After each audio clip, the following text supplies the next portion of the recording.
We are back. What a long, strange trip it's been since March. I was at the Clemson, Florida State ACC tournament basketball game, and then everything changed. COVID protocol, pandemic, and for me, my broadcasting career came to a weird thing of, well, there just wasn't any time for the podcast.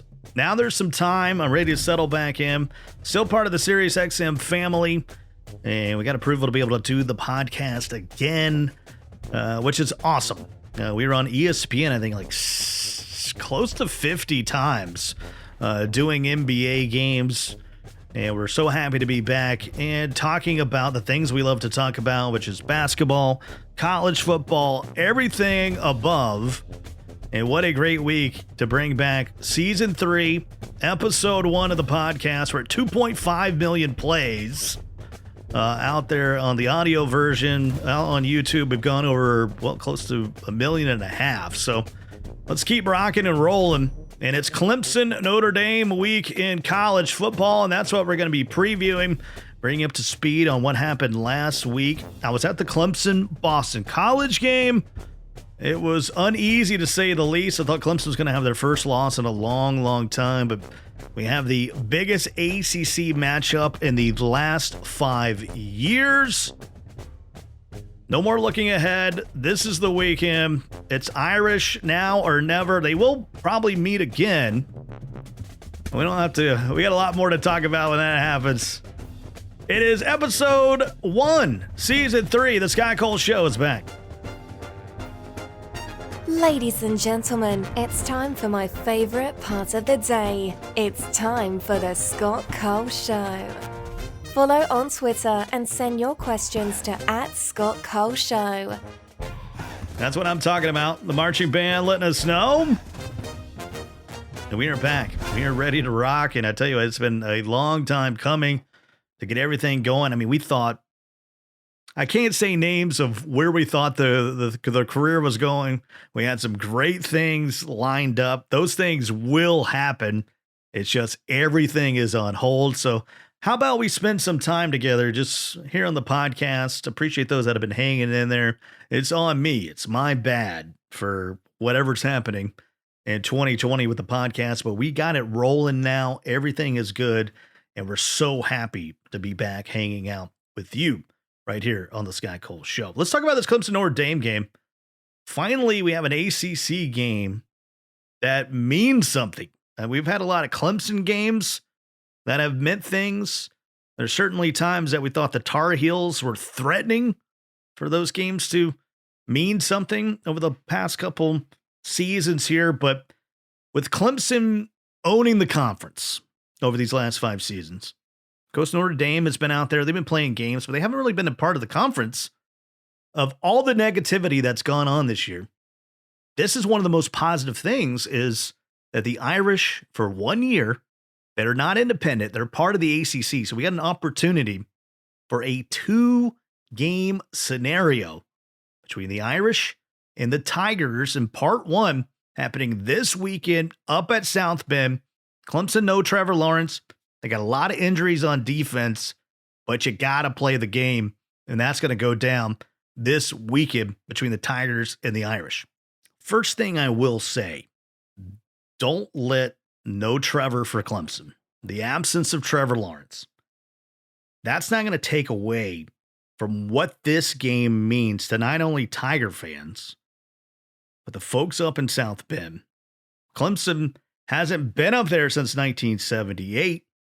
They won that game, by the way, after the Irish and Joe Montana had a win in Death Valley back in 1977. You know about the Irish coming down, playing Clemson. What a game that was there in Clemson, South Carolina. And then 2 years ago, remember these teams got together in the college football playoff, but it was 30-3. Some Brian Kelly said that the game was a lot closer than it looked. I will say when Jordan Love went down, the All-American there in the second quarter, certainly the game kind of exploded from there. So there's a bad taste in their mouth. They want some revenge over the Tigers. It will be a home game, but you're talking about a handful of people in the stadium. This is not the packed crowd there up in South Bend and Notre Dame Stadium. So that is less of a factor. The home field advantage is less of a factor for this contest between Clemson and Notre Dame. But you do have a freshman quarterback. DJ did get an opportunity to play last week and looked good. I thought he played well against BC. That first half was a perfect first half by Boston College. I mean, in all aspects of the game, they outperformed Clemson in those first two quarters. But then the second half, I don't know what happened in the locker room, but a lot of things changed. Boston College got kind of conservative. Clemson started opening up the playbook a little bit for the freshman quarterback, something that they're certainly going to have to do this weekend. DJ is going to have to be able to run the football in the read option. He's going to have to keep it sometimes. It worked there in the second half. You can't really come in with white gloves with this freshman. He's super talented, 6'5", 250 plus. He's got a rocket arm. And he's got to use that rocket arm. They're going to have to try to beat the Irish over the top just to even make them respect that at this point. Clemson's got a ton of injuries. You know about Trevor Lawrence and the COVID protocol. He might be there at the game, but certainly he's not going to be suiting up, as there's certain acclimations he's got to go through to get back in, to have the opportunity to be able to play, which is certainly 1,000% ruled out in this ballgame. One could argue this is the biggest regular season game that Clemson's had in 4 or 5 years. Yeah, go back and think. Clemson had to beat a top 10 Florida State team on the road back in that 2016 season. I'm not a fan of any teams anymore, but I was working the Tiger tailgate show, the Tiger pregame show at the time in that 2016 season. Had to go down to Florida State, get that win. They did that, and then they had to face Heisman winner Lamar Jackson. We can argue about who should have won the Heisman that year. I personally think it should have been Deshaun Watson, and that's the most non-biased thing that I can say. Lamar Jackson had an incredible start of that season, but a lot of people. Anyway, we'll save it for another podcast. So hey, that was 2016. First of 2 national titles for the Tigers within the past 5 years. So this is the biggest game for them in the regular season in the last couple seasons. So they're going to be going on the road. And for Notre Dame, this is one of the biggest home games maybe since they faced Southern Cal. And that was a long time ago. And then the Bush Push game. There where they let the grass grow as tall as I've ever seen it. It looks like me when I've been on the road for a month and I come back and I'm like, oh my goodness. That's how the conditions were that day. So this is a huge game. We talked about the COVID protocol, no crowds. But certainly you got the comforts of home. And a lot of eyeballs will be on this game on TV. There's no question about it. Probably the biggest game of the year, highest profile of the game of the year thus far. So let's talk about DJ Uiagalelei, the freshman quarterback who's looking really good last week. I mean, did not look great in the first half. I mean, some of that was some decision making. Some of that was the play calling, even though it was kind of a Trevor Lawrence play call. I felt like he felt the need, not only with some records on the line for Travis Etienne, but I felt like a freshman leading over to a senior and be like, oh, I got to give the senior ball, And a lot of times he certainly should have kept that. He did miss some throws to the sideline, especially when he was on the far hash throwing across the field.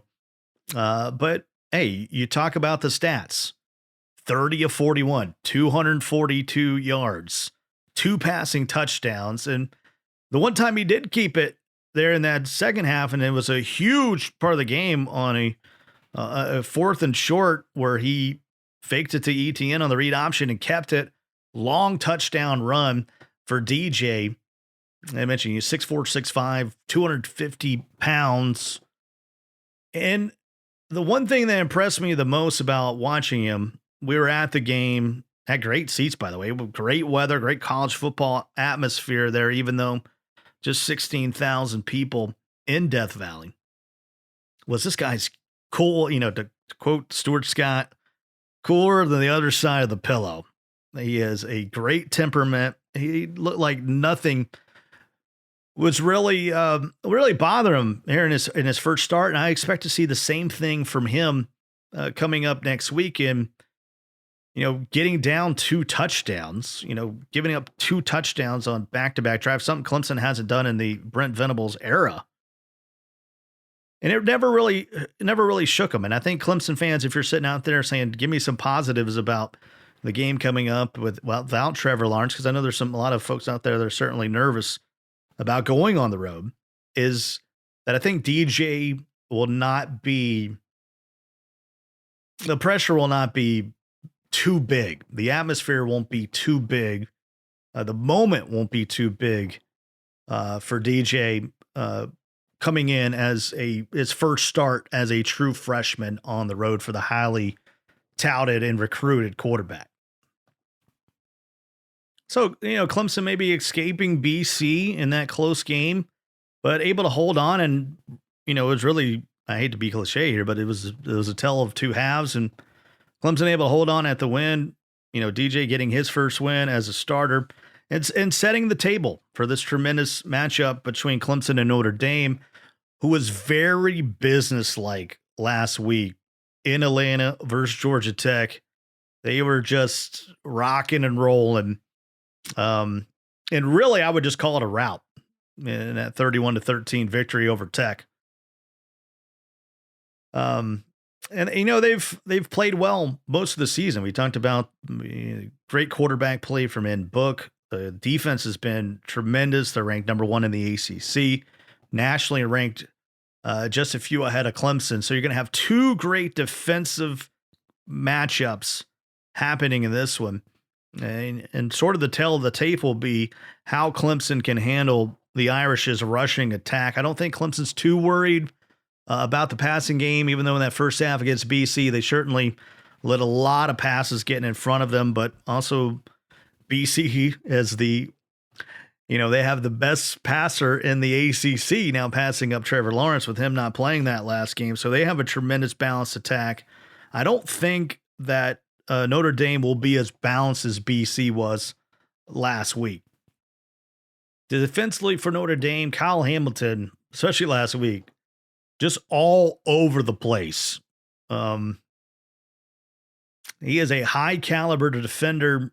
Brian Kelly cannot say enough about him, and Clemson's certainly going to have to figure out where he is on the field. It's certainly pre-snap. The Irish have only allowed 0.5 points per possession in their past 3 games. They have been outstanding, holding the Yellow Jackets down last week. And they're going to have their hands full with Travis Etienne this weekend. There's no question about it. Coach, the Irish just finding out post-game that Trevor Lawrence would not be facing Trevor Lawrence this weekend. Of course, this is the first visit by a number 1 team to Notre Dame Stadium since Southern Cal. That we talked about that Matt Leinart, Reggie Bush, and that famous push. But it sets up an incredible week, incredible night in South Bend between 2 highly talented teams. And I personally think all the pressure is on the Irish, is on Notre Dame. They're at home. You talk about the 30-3 loss last time these 2 teams got together, and it's kind of a now or never moment for the Irish. And what a win would do for their program and sort of validate some of the missteps along the way in Brian Kelly's resume there for the Irish. And so you argue that you need both wins, right? A win to solidify yourself at home, maybe jump yourself up to number 1, number 2. That would slide Clemson back to number 4. But we talked about this series just being part 1. This game this weekend is just part 1 of the series, with no doubt UNC losing. Unless some crazy things happen, we have certainly setting up for a Clemson Notre Dame ACC championship game on December 19th in Charlotte, especially after that loss by by UNC to Virginia this weekend. So all you want to do is win. All you can focus on is winning. But if somehow Notre Dame can win both of these, that would put them in. And then you talk about, well, if it's going to be a close game, what does that do to maybe the number 4 spot in the playoff? If you split the series, even if you lost both of them, but they're close, where does that put Clemson and Notre Dame to maybe that 4th spot? Will the ACC get 2 teams in there? And I say that because you've seen what Penn State has done there in the Big Ten in a shortened season. Looks like Ohio State, if they can keep doing what they need to do, they'll be one of the 4 teams. Alabama being one of the 4 teams. LSU is certainly not a threat over there. You saw what they did to Mississippi State. Maybe Auburn gives them a run in a rivalry game. But you're looking at Clemson, Ohio State, Alabama, and then maybe Notre Dame being those top 4 teams. If you ask me right now, who's that number 4 team in the playoff? I got no clue. Do they go with a wild card? Do they bring somebody from outside the Power 5? I don't think the Big 12. I do not think the, Pac 12. I don't think they're any part of the discussion right there. And that's why this is a huge game this weekend between Clemson and Notre Dame. It could have number 1 seed implications on it, but it could also have just that top 4 playoff implications based on how you play. And of course, if you win both of them, hey, you're probably the number 1 seed. And on top of that, you're certainly going to secure yourself a good standing going into the postseason. But if you split them, if you have some close games, maybe you find yourself still making sort of the college playoff by default going into that number 4 spot. Well, we talked about Ohio State beating Penn State this weekend, 38-25, and now the Nittany Lions are 0-2, and that sort of takes all the drama out of what could potential been a nice run in the Big Ten coming down those final games. And Ohio State has certainly looked tremendous. They've won the Big Ten the last 3 years.